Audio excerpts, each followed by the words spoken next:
If you don't understand this meme, you don't understand sales. And I say that because not understanding this meme cost me hundreds of thousands of dollars in sales. What most people do is they try to get better at objection handling because they think that's stopping them from getting more sales. What they don't realize is that if the prospect does not think that their current situation is unlivable, that they can't spend a single second living in their current reality, then they're not going to pay. If the prospect thinks they're fine while everything is figuratively burning around them, they're not going to pay you. Because people don't take action and pay thousands of dollars when they are comfortable. They only pay when they're in pain. It's like if you put your hand on a warm stove, people are going to tell you to remove your hand, otherwise you will hurt yourself.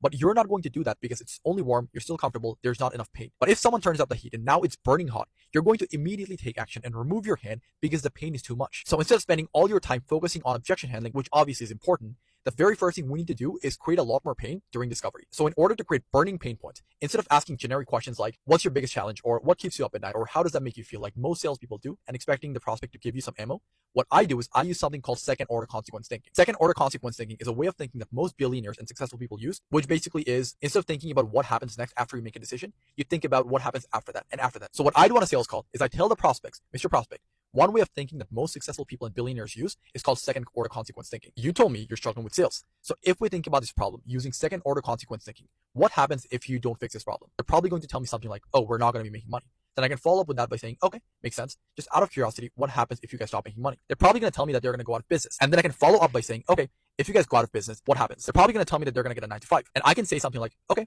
that doesn't sound too horrible. Are you against getting a 9 to 5? And they might tell me something like, yes, I don't want to do that because I want to travel a lot more. I want to spend more time with my family. I want to spend more time with my newborn, whatever. Once I have all that information, I can be like, okay, so the real problem we're solving here is not only sales, but if you don't fix this, you're going to be out of business. You'll have to get a 9 to 5, and that will stop you from traveling a lot more, spending more time with your family and your newborn. Does that sound about right? Obviously, this is a very simple example, and you can get very creative with it. But do you see how using this approach, you were able to uncover a lot more pain point than you would have if you just asked a generic, what's your biggest challenge right now? So instead of just focusing on objection handling, learn how to create burning pain points within your prospects, because people pay thousands of dollars, not when they're comfortable, but when they are in severe pain.